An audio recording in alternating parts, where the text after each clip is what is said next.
Okay, so we are studying fission reactors. In this, what we do is we take a heavy nucleus, shoot a neutron at it. This neutron will be absorbed by this nucleus. It becomes unstable, and then it splits up into two pieces. Okay, and two pieces, and in general, 2 to 3 neutrons are spit out. Okay. Do you know why these neutrons are spit out? Any guesses on why these neutrons are spit out? Because it's so heavy now. Well, no, that's why you get energy, right? So here's the deal. When you're a big nucleus, see you have protons. So let's try and build a big nucleus. You have a bunch of protons. What do the protons want to do? They repel each other, okay? They don't want to be close to each other. So what do you do when you make a big nucleus? You have lots of neutrons to keep the protons apart. Okay. So when you're making a big nucleus, you need more neutrons than protons to make it stable.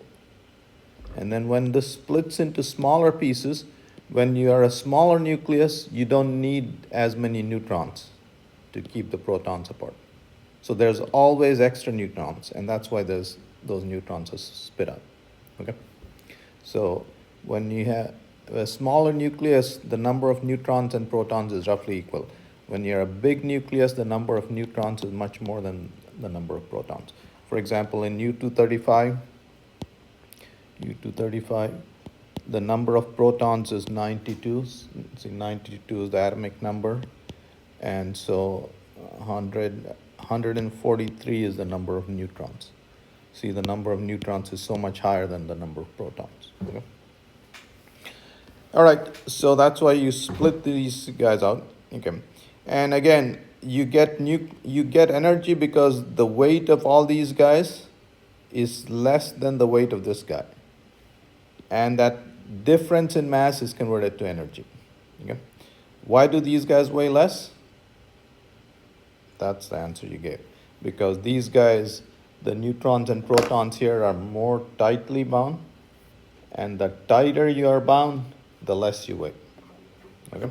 So that's why these guys weigh less, and that missing mass is released as energy. Okay? So about 85% of the energy released is kinetic energy of fission fragments. Okay, so these guys are hot, they're moving fast, and that's where 85% of the energy is released.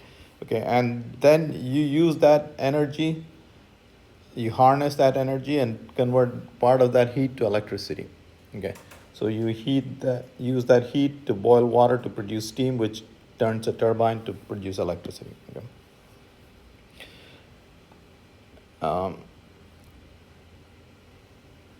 So 85% of the energy is released as heat, as random kinetic energy of the particles. A small fraction of the energy comes out as gamma radiation, electromagnetic radiation that escapes. Okay, and then about 6% is radioactive decay of the fission products. Okay. Anyway.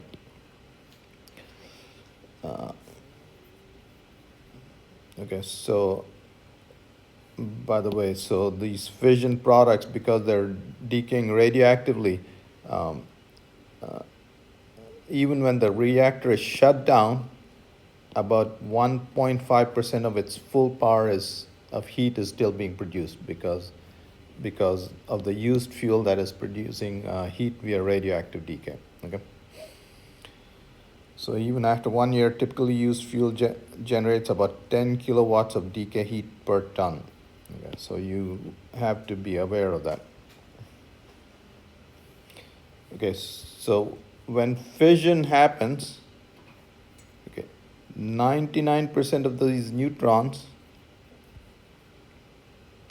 following fission, over 99% of the neutrons are emitted immediately. 99% of these guys are emitted immediately. Okay, but a small portion are delayed.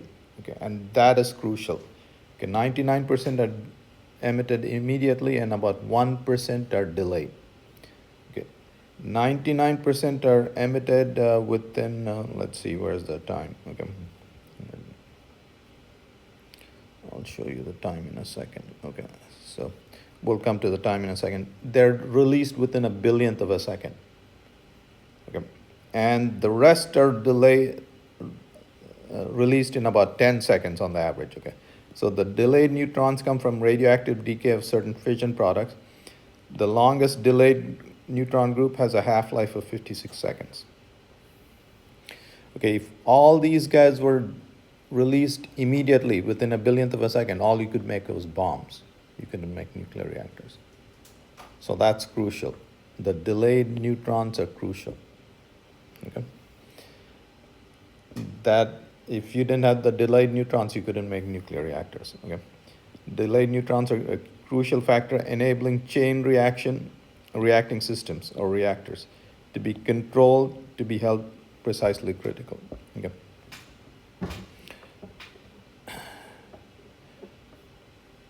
Okay.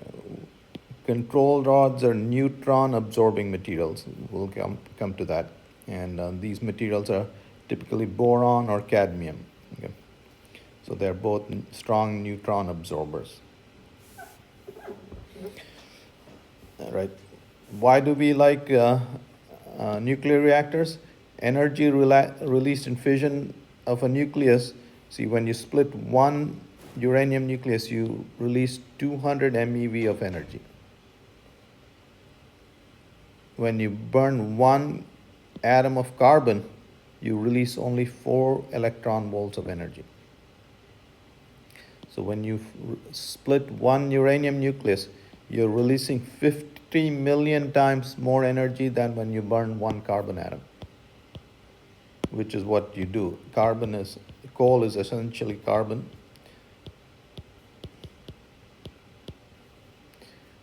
And when you're splitting this, you're getting 200 MeV of energy. Okay. So per nucleus, you're getting 50 million times more energy, and that's why we pursue nuclear energy. Okay. You're getting 50 million times the bang per buck. Okay.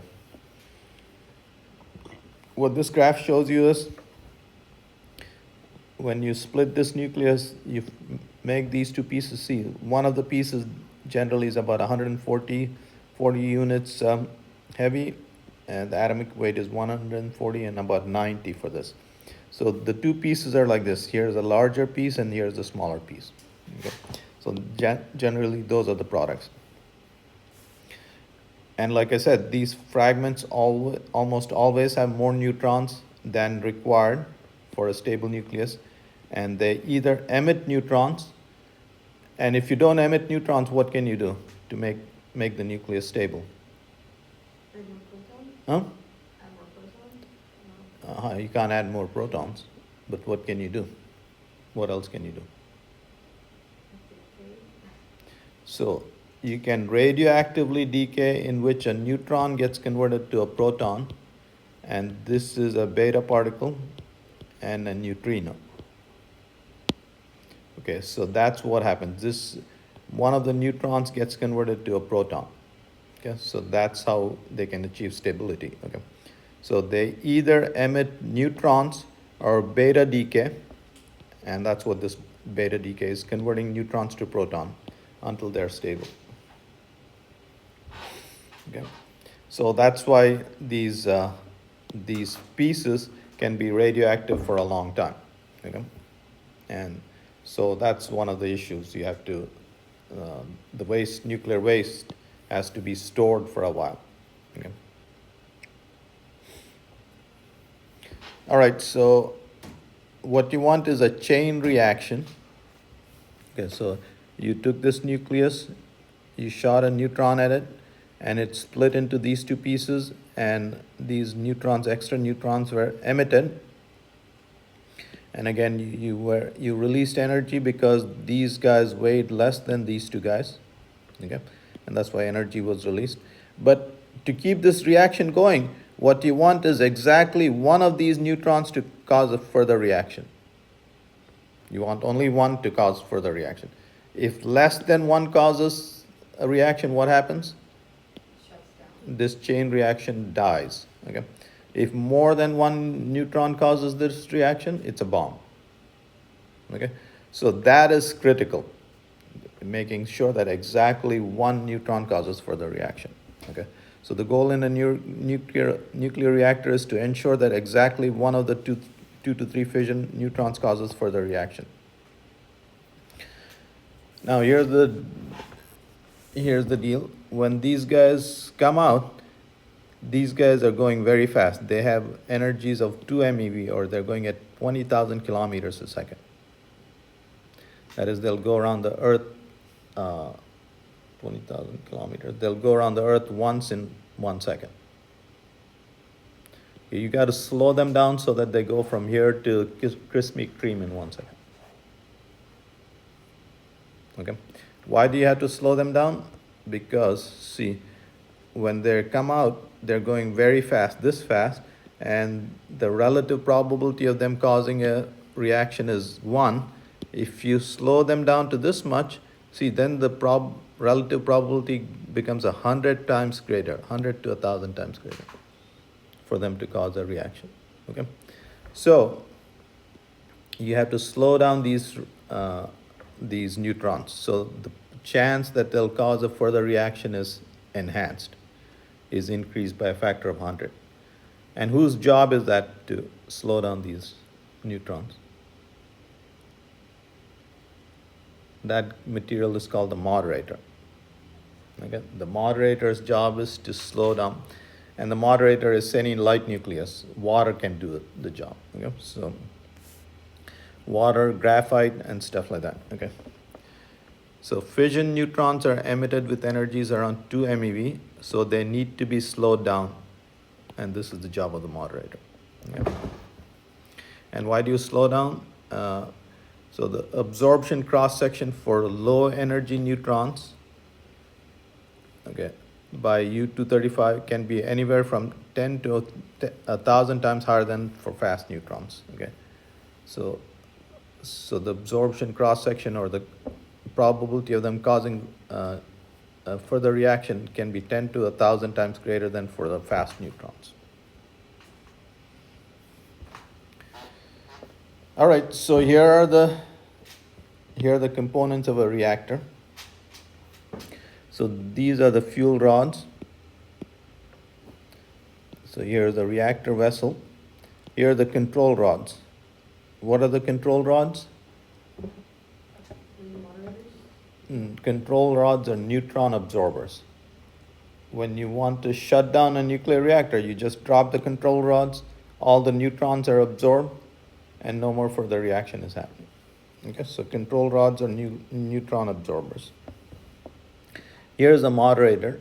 Okay, so neutrons are emitted, they get slowed down in the moderator and then reflected back, and they're bouncing around randomly, and then they'll run into a uranium-235 nucleus and cause further reaction. Okay, so the moderator surrounds them. Okay, so for a reactor, the three main components are fuel, the nucleus that you're going to split, moderator to slow down neutrons, and control rods to absorb neutrons, so to make sure that things don't get out of hand. Okay, so those are the three main components. All right, so in a reactor, you want only one of the neutrons to induce further reaction. Okay. So here, reactors are typically designed to be 99% prompt critical. What does that mean? Okay, all right, let's read this one first, and then we'll come to this point. In a uranium-235 fission reaction, on the average, about 2 to 3 neutrons are released. The fission process takes about 10 to the minus 8 seconds. Okay, what that is saying is, when you hit the uranium-235 nucleus with a neutron, it splits up into, fissions within 10 to the minus 8 seconds. That is in 10 billionth of a second. So once it absorbs it within 10 billionth of a second, it'll split up. Okay? And over 99% of the neutrons are prompt neutrons. So, and immediately it releases these electrons and neutrons. So within 10 billionth of a second, these neutrons are released, and those are called prompt neutrons. Less than 1% of the neutrons are delayed, and they're delayed on the average at 10 seconds later. Okay. So out of the 100 of these neutrons released, 99 are released within 10 billionth of a second, and one of them is released on the average 10 seconds later. Okay. And if you went on that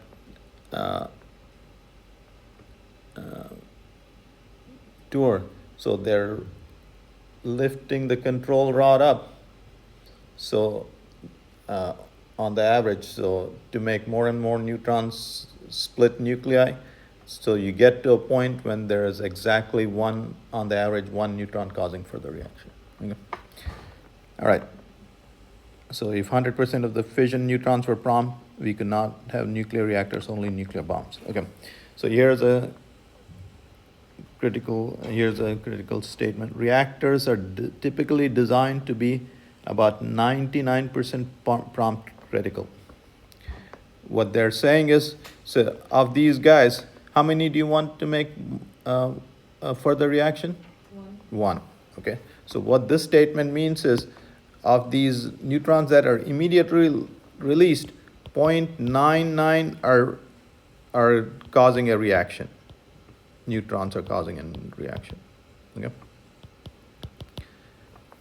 And you want only 0.01 of these delayed neutrons to cause further reaction. And that is easily controllable. Okay. So that's what that means. So the design of a nuclear reactor is, of these prompt neutrons, about 0.99 are causing further reaction. The additional 1% neutron needed to reach critical condition are delayed neutrons. So delayed neutrons are causing additional 1% of the reaction.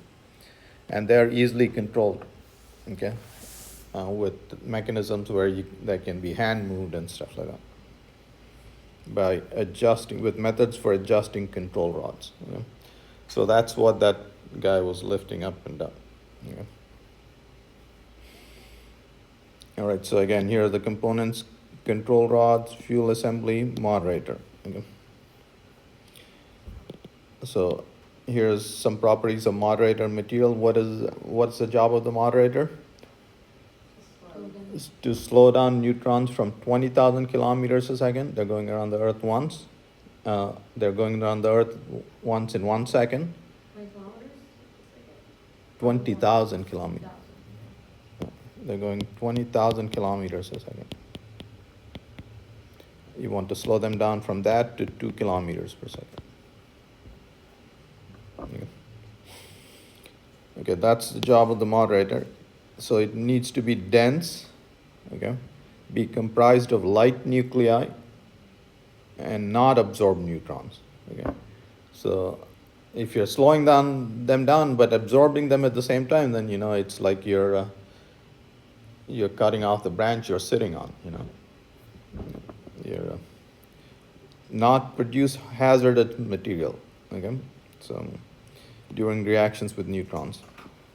So commercial power reactors use heavy, one of 3 types of moderator. They use ordinary water, heavy water, or graphite. Graphite is just, what is graphite? Moderator? Yeah, what is it? Huh? Carbon? Yeah, your pencil tip, what is that? That's graphite. Isn't that like What? carbon? Yeah, it's carbon. Okay? It's carbon? Yeah, it's a form of carbon. All right, so here's the fuel. That's where you're splitting nuclei, and heat is generated. Now you have to transport that heat outside to turn a turbine, which turns the electric generator. You guys remember the job was to turn that piece of wire between the magnets? Okay. All right, so here's water, cold water pumped in. It heats up, boils, and becomes steam, and that steam turns. This is a high pressure turbine. A turbine is just a fan blade that's turned from the steam, which is turning that piece of wire. Okay, so here's the turbine. And then once the steam does its job, you got to cool that steam, it becomes water again, and then you feed that cold water into the nuclear reactor again. Okay? So to cool that steam, you build nuclear reactors near rivers, about large bodies of water. You pump water from here, cool that steam, and so on. Okay? What is a large power plant? How much electricity does a large power plant use? A gigawatt. Okay, so 1 gigawatt of electricity. Okay, so to produce 1 gigawatt of electricity, what you need is 3 gigawatts of heat. And that gets converted to 1 gigawatt of electricity. What happens to the other 2 gigawatts of heat? What happens to the other 2 gigawatts of heat? What's that? That's what's dumped here. Okay? So when this steam comes and this cools, all this heat is dumped into the lake here. So out of every $3 of heat generated, only $1 is converted to electricity and $2 is thrown out the window. That happens in your car all the time. How efficient is your car? Not very. 25% efficient. So for every time you put $4 of gas in the car, only $1 is converted to motion. What happens to the other $3? It goes out of your tailpipe. Okay? All right, so you see, so here's water that is pumped through the reactor, and it removes the heat, and that steam is turning the turbine. So here's where a lot of nuclear accidents happen. So when the Fukushima accident happened, the tsunami came, and what happened was it cut down electricity. It shut this pump down. Now there was no way of removing heat. The reactor, even though the reactor was shut down, the products were producing heat. This water boils, and when this gets heated to about 3,000 degrees Celsius, the water splits up into hydrogen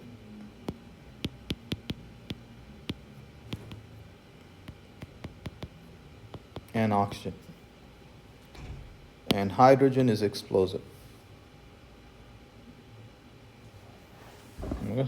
And that explodes. A little spark here and there, and that'll explode. So that's what causes accidents. Okay. So you have to make sure that this cooling is happening 24/7, even if you shut down the reactor. Okay. So, can you think of a way to make it safe? One simple way to make it safe?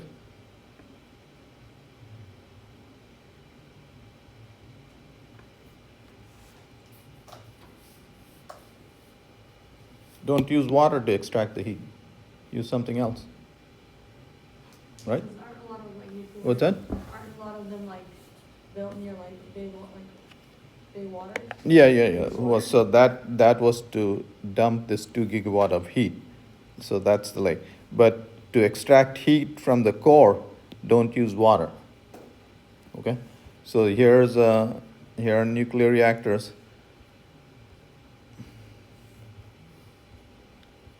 So some of the new designs.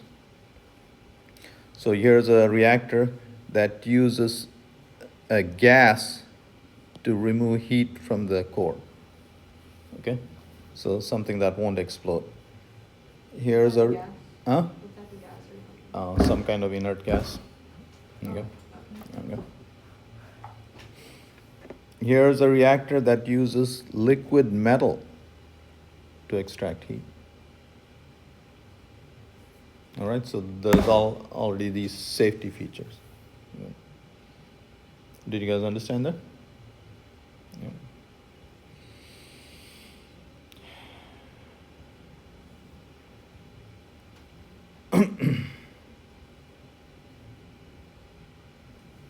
All right, so heat can be transported out of the reactor, so you have to extract the heat that is produced here to convert to electricity. Reactor to operate turbines using the following methods. Boiling water reactors. The water cools the reactor, boils to produce steam and drive the turbine. Okay, so boiling water reactors, and a lot of times that's where the accidents happen. Pressurized water reactor, again, the water is pressurized. Air-cooled reactors. So that's safer than water-cooled reactors. Okay? Air-cooled reactors, where air is used to cool the reactor and transfers heat to water through a heat exchanger. Okay? So which one do you, I mean, safety-wise, air is better, but efficiency-wise, which would be better, water or air? Well, I mean, it's the advantage of water is it can transport more heat faster. Okay? Which one can you shut off faster? What's that? Which one can you shut off faster? I'm sorry? Shut off faster. Well, No, I mean, so, no, I think you like keep it on. Yeah, So you yeah. don't like cool it down. Mhm. So you don't like turn it off. right. So, but you can have air-cooled reactors. Okay? So fission reactor history, the first reactor was built in the 50s. The first reactor became operational in the 50s. So, and up to the 80s, you saw there were a lot of reactors built, and then building reactors slowed down. Okay? So until the 80s, there was considerable growth, and there's been little growth since the 1990s. Okay? So here are the countries that, so nuclear electricity generation. So these countries get more than 50% of their electricity from nuclear reactors. So France, Ukraine, Slovakia, and Hungary, you see, these are countries that get more than 50% of their electricity from nuclear reactors. We get about 20% of our electricity from nuclear reactors. We have the most reactors in the world. You guys know how many reactors we have? We have about 100 nuclear reactors in operation. There's a total of 400 nuclear reactors in the world. Okay, so we have a quarter of them.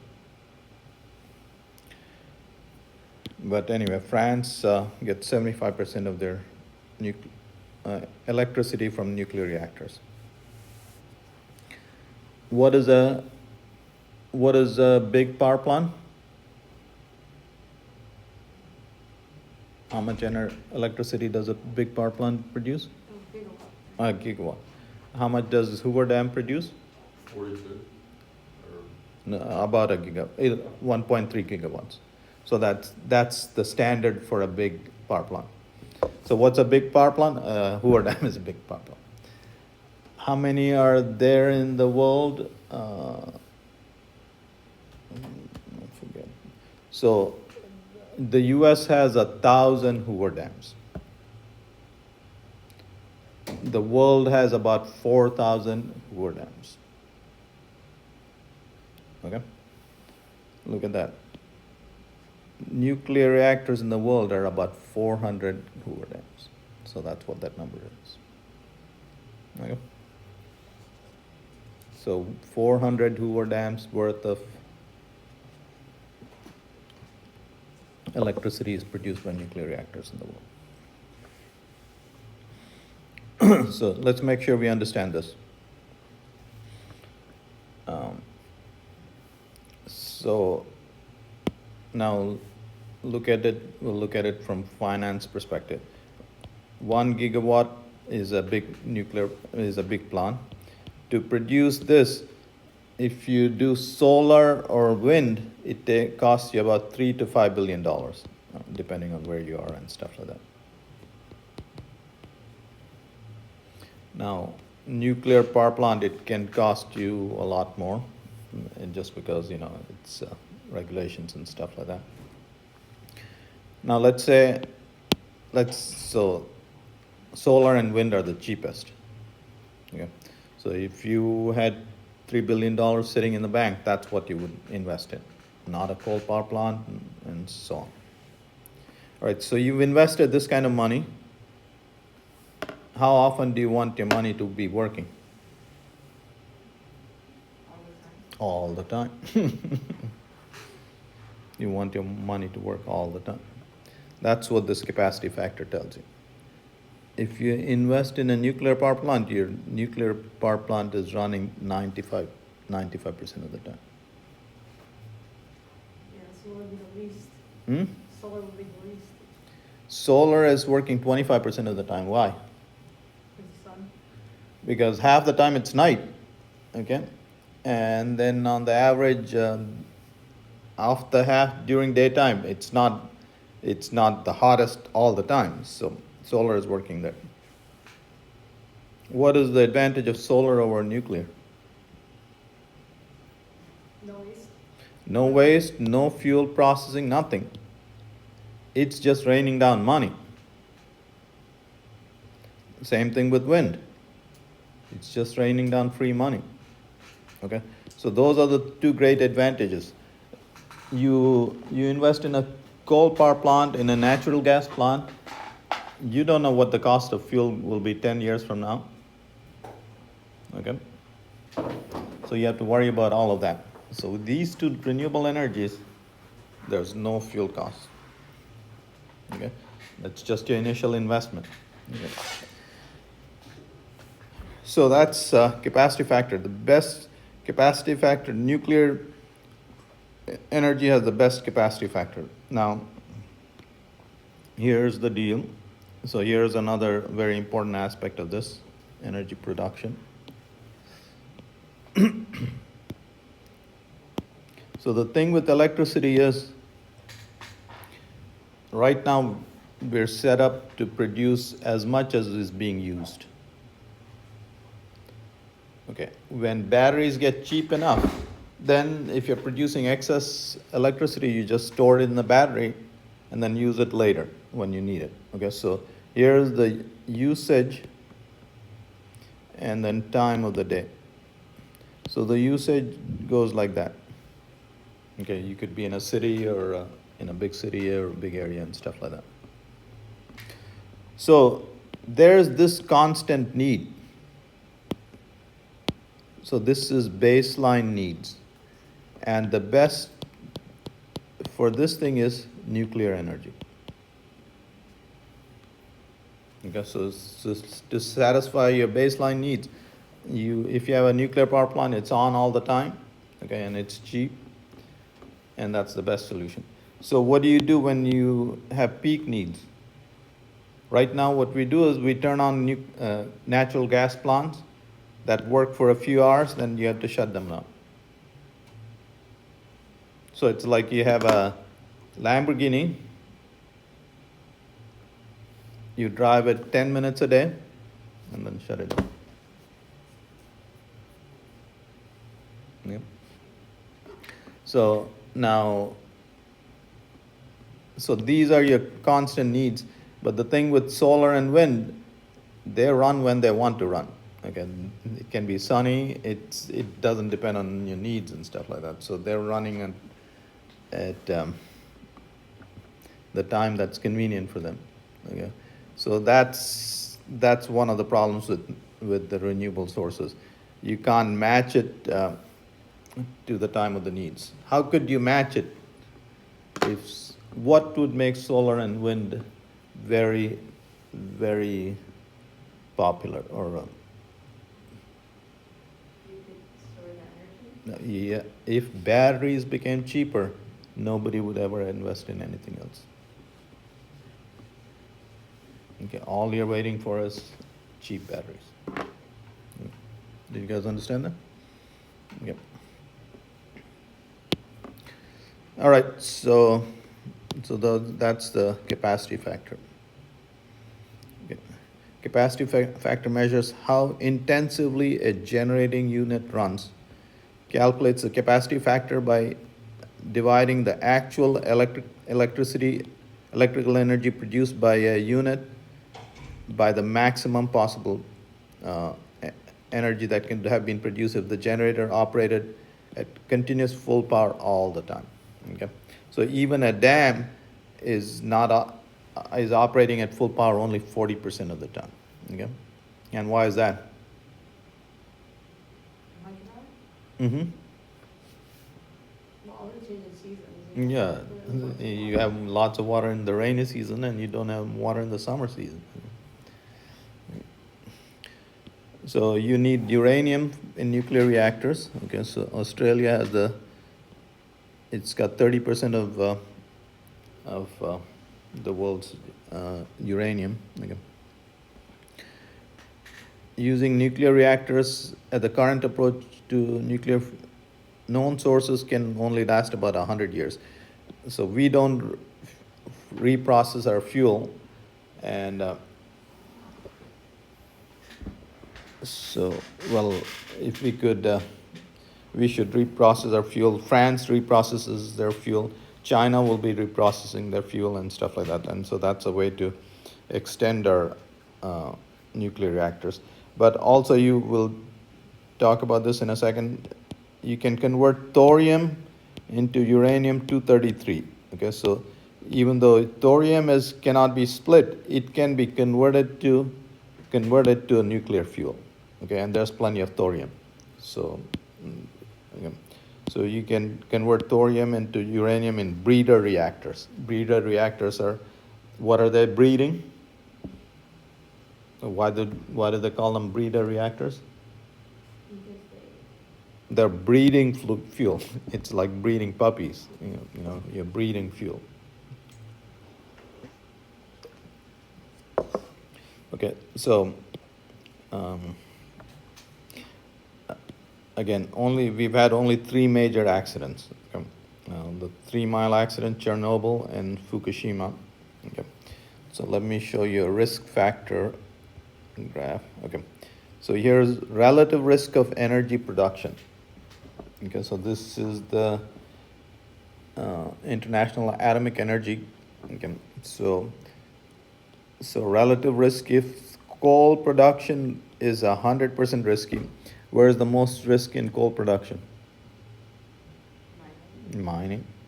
Okay, so you're going mining, you're affecting so many people's health, and they're dying and stuff like that when tunnels collapse. If the risk of coal production is 100, look at that. Nuclear energy is the safest. Well, natural gas, wouldn't it be? What's that? Natural gas? You're splitting hairs. Oh. All right. I mean, What about wind and solar? Why is it so, like, relative risk? I guess wind is like high maintenance. Like, I've seen people like having to repair that. Yeah, but I don't know what people don't die installing windmills and stuff like that. Anyway, so that's how they're measuring. So you see, nuclear energy is one of the safest. Okay, again, how do most accidents happen? Like I said, so let's go back here. Okay, so here's the cooling pumps pumping cold water through the reactor, extracting heat. If this pump shuts down, this pump has to be on 24/7. If this pump shuts down, this water gets too hot. When it gets about 3000 degree Kelvin, the water will split into hydrogen, which is explosive. And that's where you have accidents. Yeah. Things explode, and if this shell gets compromised, you have nuclear waste going into the atmosphere. Okay. Radioactive material going into the atmosphere. So,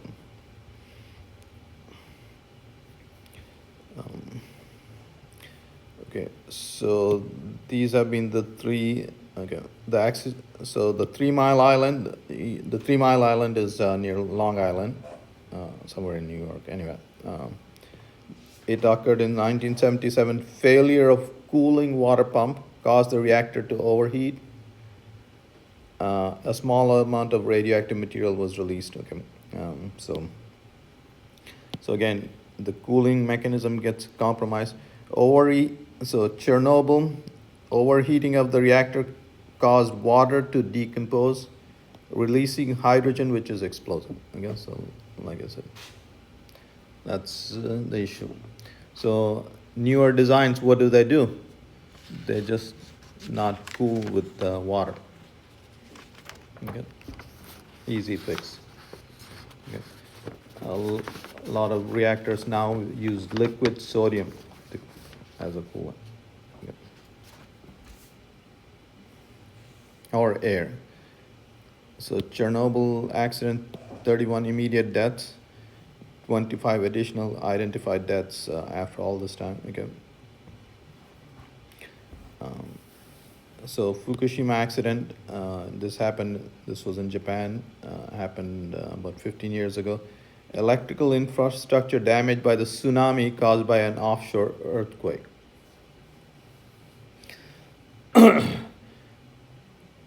Loss of coolant caused reactor to overheat, leading to explosion again. Same thing, water decomposed and stuff like that. So we don't know yet the long-term health things. Okay. You know, there are more people dying in car accidents and stuff like that. You're not going to stop driving cars, are you? So, okay, so how do we dispose nuclear waste? Okay, so radioactive must be, so that's one of the issues with the fission reactors. Nuclear waste must be disposed or stored safely. Okay. So you have fission products which are small nuclei which decay and they don't stay radioactive for too long. But you also produce actinides, which are heavy elements. So from 89, the last row, to 103, all the bottom ones, 89 to 103. So all the ones in the light, neptunium, plutonium 93, 94 and all, those don't occur naturally. Those are all man-made in nuclear reactors and stuff like that. And they're radioactive, they're unstable elements. So here's the thing. Actinides live for 1,000 to 100,000 years. Their half-life skin. Yeah. So that's in the fuel rod, and you got to store that. Okay. And the best way to store that is in, right now, and put them in underground caverns. So you see, actinides are the longest lived, 1,000 to, so here. The fission products, they will, their radioactivity dies down quite fast, within a few hundred years. Okay, so that's not that much of an issue. Okay, all the commercial reactors ever operated have produced a total amount of high-level radioactive waste with a volume of a cube of 40 meters on the site. Okay, so all the commercial reactors in the world have produced nuclear waste that can be filled in this building.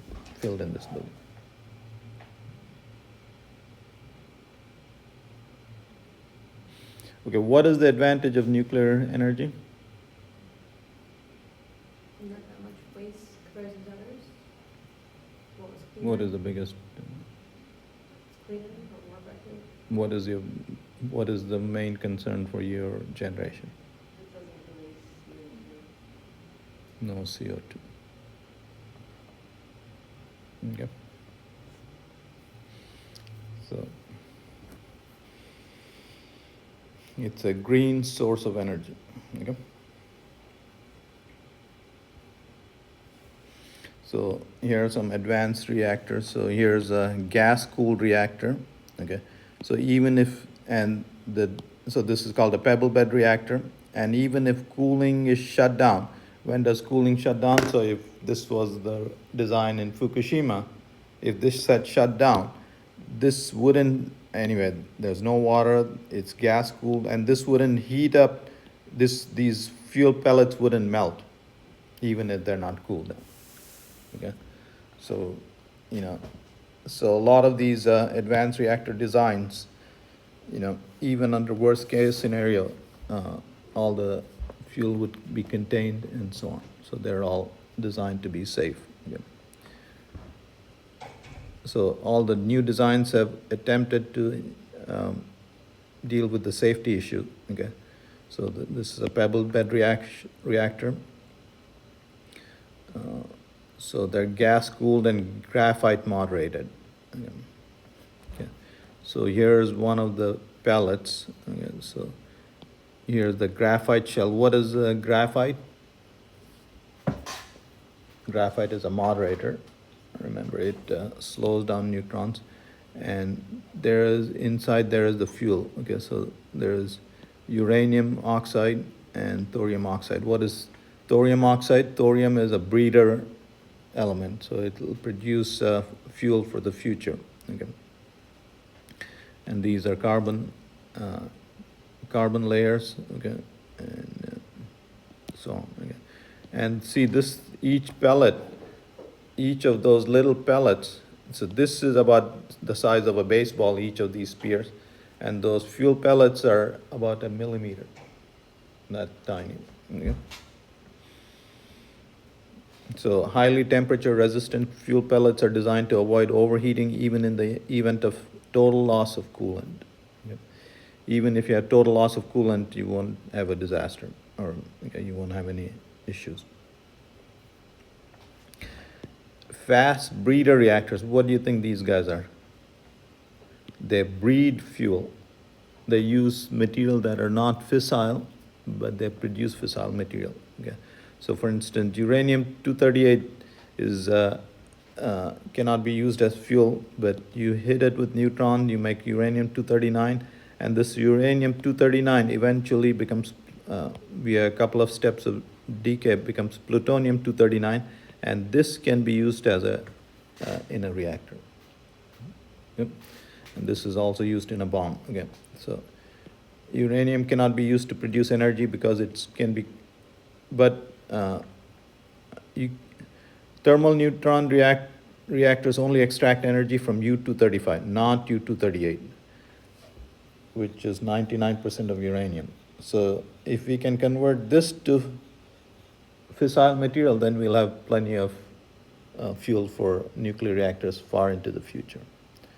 So converting this to fuel, U-238 can be converted to fissile plutonium. So even though this is not fuel, it can be converted to this fuel, okay, in a nuclear reactor. So then you can have unlimited supply of fuel. Here's a liquid metal cooled reactor. Okay? So what is the advantage of liquid metal? Now you're not using water to cool, and so even if you lose electricity, that coolant won't explode. Okay? The water won't. Right. So again, here's the liquid metal that is circulated through the core, and here's a heat exchanger. Okay, so this hot metal goes through there. Here's the heat exchanger, and there's your water is going through here. Okay, the water is going through here to the turbine, and then turning that turbine. Okay, so the water never touches the core. Okay. Thorium reactors, again, thorium is not fissile, But what it can do is it can produce uranium-233. So thorium is used in a breeder reactor. Uranium is shot at thorium, becomes thorium-233. It's excited, it's in excited state, emits a gamma ray, and then this thorium decays to, I guess this is palladium 91. I think it's palladium, I don't know what it is for sure. And then that decays to uranium-233. This is fissile. Okay, so you can convert this into nuclear fuel. Thorium is much more abundant on Earth than uranium and can greatly extend the longevity of nuclear power. Thorium is a naturally occurring non-fissile nuclide. However, it can be converted to fissile U-233.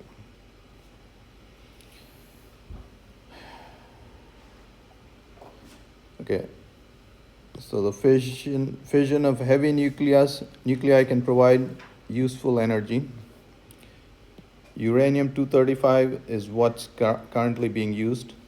Is fissionable by thermal neutrons, while U-238 is fissionable by fast neutrons. Fissile materials can be used in thermal neutron reactors. Moderators are things that slow down neutrons, and right now water and heavy water and graphite are used as moderators. Okay. So nuclear safety and waste disposal are the main concerns for this industry. Okay. But their advantages, they are green. They are a green source of energy. Okay. So my bet is that 200 years, 300 years from now, what will be the sources of energy used? Nuclear. Hmm? Nuclear, solar, and wind. Those will be the three main players. Okay. All right, guys. So